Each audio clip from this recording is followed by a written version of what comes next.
The suicide rate is 1 law enforcement officer per day kills himself. The bad guys, it's every 2.5 days. Takes the life of an officer. 1 is too many.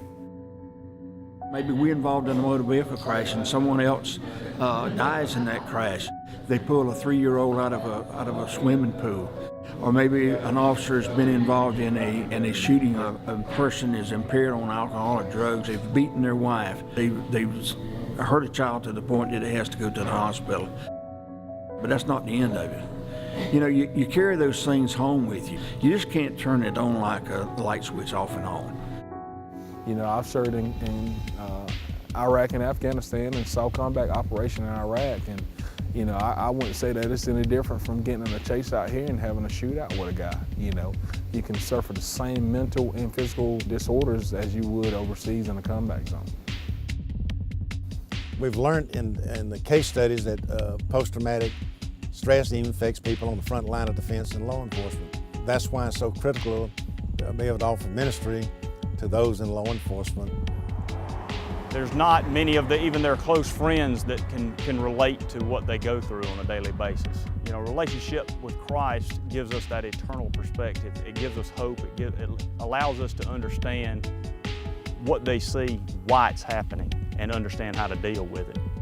For an officer to do his job or her job, they need to be well, whether that's physical, mental, spiritual, all of those things handled and in order so that when the time comes to act or to do their job, they're not worried about other things. And then after that's happened, that they're cared for as they need to be. Chaplaincy and the chaplain program goes a long way towards making that happen.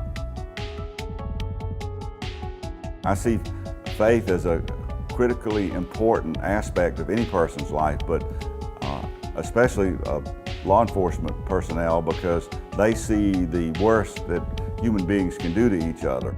And it is predictable that there could be a divorce in their future, or alcoholism, or drug abuse, or family violence, or suicide.